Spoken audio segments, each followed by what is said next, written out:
Dans une lettre en date du 5 juillet 2022, j'ai ouvertement accusé le président en exercice de la Fédération béninoise de tennis de table, candidat à sa propre succession, de préparer des élections frauduleuses pour le 9 juillet 2022. Je n'ai pas eu de réponse à ma lettre. Et je confirme ici, preuve à l'appui, mes allégations. La fameuse et toute puissante commission de dépouillement des candidatures malicieusement mise en place par le sieur Ferdinand Sounou vient de publier la liste des électeurs des associations affiliées à la fédération.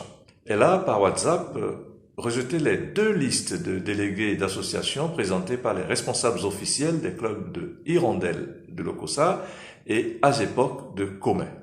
Paradoxalement, dans la liste définitive retenue, les clubs Hirondelle et AGEPOC sont bien inscrits, avec des noms de délégués ne figurant pas sur les listes originelles des représentants des dites associations.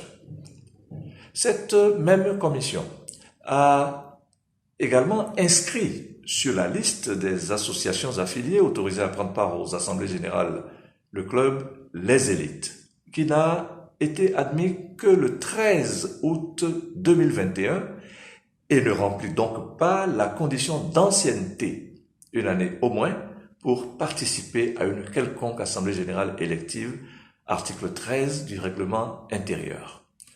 Enfin, cette fameuse commission a refusé d'inscrire les délégués additionnels des associations Le Contrôle et Bonne Balle en violation des articles 14 du statut de la Fédération béninoise de tennis de table et 20 du règlement intérieur sous le fallacieux prétexte que, je cite, « Depuis l'adoption de nos textes fondamentaux en 2004, nous n'avons jamais mis en application certaines dispositions pourtant contenues dans nos statuts. » Fin de citation. Nul ne peut se prévaloir de sa propre turpitude.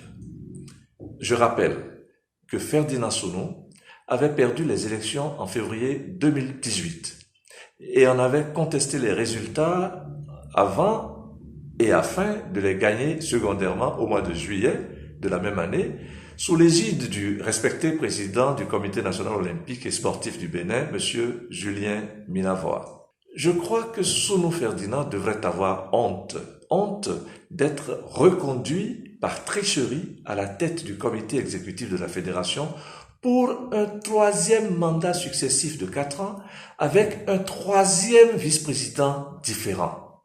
Je connaissais le manque de fair play dont fait preuve l'individu pendant les matchs de tennis de table lorsqu'il rencontre plus fort que lui, mais là, j'ai la confirmation du dicton « Qui vole un œuf volera un bœuf ».